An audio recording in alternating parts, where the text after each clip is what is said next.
നമസ്കാരം, ആദ്യ മിസ് ആണ് കേട്ടോ. അങ്ങനെ കാത്ത് കാത്ത് കാത്ത് നമ്മുടെ എക്സാം ഇങ്ങ് എത്തി. അപ്പോൾ എന്തൊക്കെയാണ് പഠിക്കേണ്ടത് എന്നുള്ളത് നിങ്ങൾക്ക് എല്ലാവർക്കും സംശയമായിരിക്കും അല്ലേ? അപ്പോൾ ആ ഒരു സംശയം തീർത്തരാനാണ് മിസ് ഇപ്പോൾ ഇവിടെ വന്നിരിക്കുന്നത്.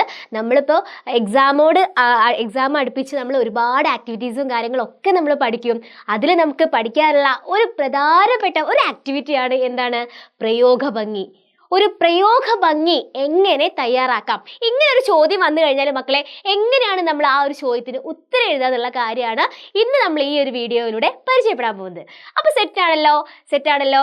അപ്പം മിസ്സിന് ആദ്യം പറയാനുള്ളത്, വീഡിയോ ഇഷ്ടപ്പെട്ടാൽ ലൈക്ക് ചെയ്യുക. അതേപോലെ തന്നെ നിങ്ങളുടെ ഫ്രണ്ട്സിന് ഈ ഒരു വീഡിയോ ഉപകാരപ്രദമായിരിക്കും എന്തായാലും. കാരണം നിങ്ങൾക്കും എന്തായാലും ഈ ഒരു വീഡിയോ ഉപകാരപ്രദമാവുമെന്നാണ് മിസ് വിശ്വസിക്കുന്നത്. അപ്പോൾ നിങ്ങൾ എന്താ ചെയ്യേണ്ടത്? നിങ്ങളുടെ ഫ്രണ്ട്സിനും ഇത് ഷെയർ ചെയ്ത് കൊടുക്കുക. അവരോടും പറയാ ഇങ്ങനെ ഒരു ക്ലാസ് ഉണ്ട്, ഇങ്ങനെ ഒരു പ്രവർത്തനം ഉണ്ട്, നമുക്ക് എക്സാമിലേക്ക് വരുന്ന പ്രവർത്തനമാണ്, കണ്ട് പഠിച്ചോളാൻ പറയാ. പിന്നെന്താണ്, നിങ്ങളുടെ വിലപ്പെട്ട കമന്റ്സും കാര്യങ്ങളൊക്കെ ഈ ഒരു വീഡിയോയുടെ തൊട്ട് താഴെ അറിയിക്കുക. ഓക്കെ, അപ്പൊ പ്രയോഗ ഭംഗി എന്നുള്ള ഒരു ചോദ്യം വന്നു കഴിഞ്ഞാൽ എങ്ങനെയാണ് നമ്മൾ ചെയ്യുക? നോക്കിയാലോ. യെസ്, അപ്പൊ മിസ് ഒരു ചോദ്യം വായിച്ചുതരാം. ഒരു ചോദ്യം വായിക്കും, അതിന്റെ ആൻസറും പറഞ്ഞുതരും. ഇത് നമുക്ക് എങ്ങനെയാണ് പ്രയോഗ ഭംഗി കണ്ടെത്തുക എന്നുള്ളത് പഠിക്കാം. സെറ്റാണല്ലോ.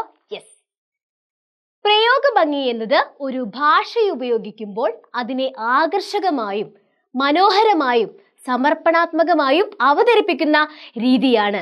എന്താണടാ ഒരു പ്രയോഗ ഭംഗി എന്ന് പറഞ്ഞു കഴിഞ്ഞാൽ? പ്രയോഗ ഭംഗി എന്നത് ഒരു ഭാഷ ഉപയോഗിക്കുമ്പോൾ, അതായത് നമ്മളൊരു ഭാഷ ഉപയോഗിക്കുമ്പോൾ അതിനെ ആകർഷകമായും, അതിനെ നമ്മൾ മറ്റുള്ളവരെ ആകർഷിപ്പിക്കുന്ന രീതിയിലും, അതേപോലെ തന്നെ മനോഹരമായും സമർപ്പണാത്മകമായും, വളരെ അതിമനോഹരായിട്ടും അതേപോലെ തന്നെ സമർപ്പണാത്മകമായും അവതരിപ്പിക്കുന്ന ഒരു രീതിയാണ് എന്നാണ് പറയുന്നത്. നാം ഒരേ കാര്യം പല രീതിയിൽ പറയാം അല്ലെ? നാം ഒരു കാര്യം തന്നെ നമ്മൾ പല രീതിയിലും നമ്മൾ പറയും. അതിൽ ഏറ്റവും മനോഹരവും മനസ്സിൽ ഉറച്ചു നിൽക്കുന്നതുമായ ഭാഷയാണ് പ്രയോഗ ഭംഗിയോട് പറഞ്ഞത്. എന്താടാ? അതിൽ ഏറ്റവും മനോഹരവും മനസ്സിൽ ഉറച്ചു നിൽക്കുന്നതുമായ ഭാഷയാണ് പ്രയോഗ ഭംഗിയോട് പറഞ്ഞത്. സെറ്റാണല്ലോ. അപ്പൊ ഒരു പ്രയോഗ ഭംഗി എന്താണെന്ന് ചോദിച്ചു കഴിഞ്ഞാൽ അതിനുള്ള ഉത്തരാണ് ഇപ്പൊ മിസ് പറഞ്ഞു തന്നത്. ഇനി നമുക്ക് ഒരു ഉദാഹരണത്തിലേക്ക് പോയാലോ? മക്കളെ ശ്രദ്ധിച്ചിരിക്കാം. അമ്പിളിത്തേർ വിട്ടിറങ്ങി വാ നീ, അക്കൊണ്ടൽ ആനമേൽ ഏറി വാ നീ. ഇത് നമ്മൾ പഠിച്ചിട്ടുള്ള ഒരു പാഠഭാഗത്തിലെ വരികളാണ് അല്ലേ? എന്താണ്? അമ്പിളിത്തേർ വിട്ടിറങ്ങി വാ നീ, അക്കൊണ്ടൽ ആനമേൽ ഏറി വാ നീ. അമ്പിളിയാകുന്ന തേരിൽ സഞ്ചരിക്കുന്ന നിലാവിനോട് മേഘമാകുന്ന ആനപ്പുറത്ത് കയറി വരാനാണ് കവി ഇവിടെ പറയുന്നത്. എന്ത് രസാലെ കേൾക്കാന്. എന്താണ് പറയുന്നത്? അമ്പിളിയാകുന്ന തേരിൽ സഞ്ചരിക്കുന്ന നിലാവിനോട് മേഘമാകുന്ന ആനപ്പുറത്ത്. അപ്പൊ മേഘത്തെ എന്തായിട്ടാണ് അവിടെ പറയുന്നത്? ആനയായിട്ടാ പറയുന്നത്. മേഘമാകുന്ന ആനപ്പുറത്ത് കയറി വരാനാണ് കവി ഇവിടെ പറയുന്നത്. അമ്പിളിയെ തേരായും മേഘമാലകളെ ആനയായുമാണ് കവി സങ്കല്പിച്ചിരിക്കുന്നത്. എന്ത് രസാണല്ലേ? അടുത്ത നോക്കി നോക്കിയാലോ. തുമ്പപ്പൂ കണ്ടിട്ട് തുല്ലു ചൊല്ലും, തൂവാലയിങ്ങ് കൊടുത്തയക്കും. ഒന്നുകൂടെ വായിച്ചുതരാം. തുമ്പപ്പൂ കണ്ടിട്ട് തുല്ലു ചൊല്ലും, തൂവാലയിങ്ങ് കൊടുത്തയക്കും. ആകാശത്ത് നിന്ന് അമ്പിളി അമ്മാവൻ തുമ്പപ്പൂവിനേക്കാൾ വെണ്മയുള്ള നിലാവാകുന്ന തൂവാലെ കൊടുത്തയക്കുമെന്നാണ് കവി ഇവിടെ സൂചിപ്പിക്കുന്നത്. കവി ആ ഒരു വരി കൊണ്ട് എന്താണ് മക്കളെ സൂചിപ്പിക്കുന്നത്? നമ്മുടെ ആകാശത്ത് നിന്നുണ്ടല്ലോ അമ്പിളി അമ്മാവൻ ചന്ദ്രൻ, അമ്പിളി അമ്മാവൻ തുമ്പപ്പൂ എന്ത് കളറിലാണ് ഉണ്ടായിരിക്കുക?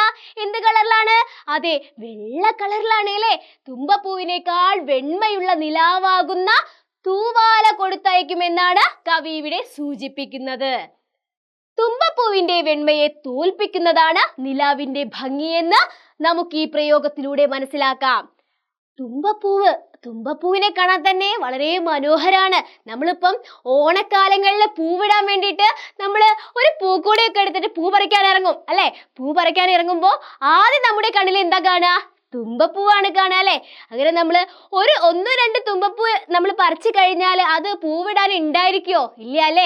കുഞ്ഞിപ്പൂവാണ്, പക്ഷെ അതിന്റെ കളറോ നല്ല വെള്ള കളറാണ് അല്ലേ?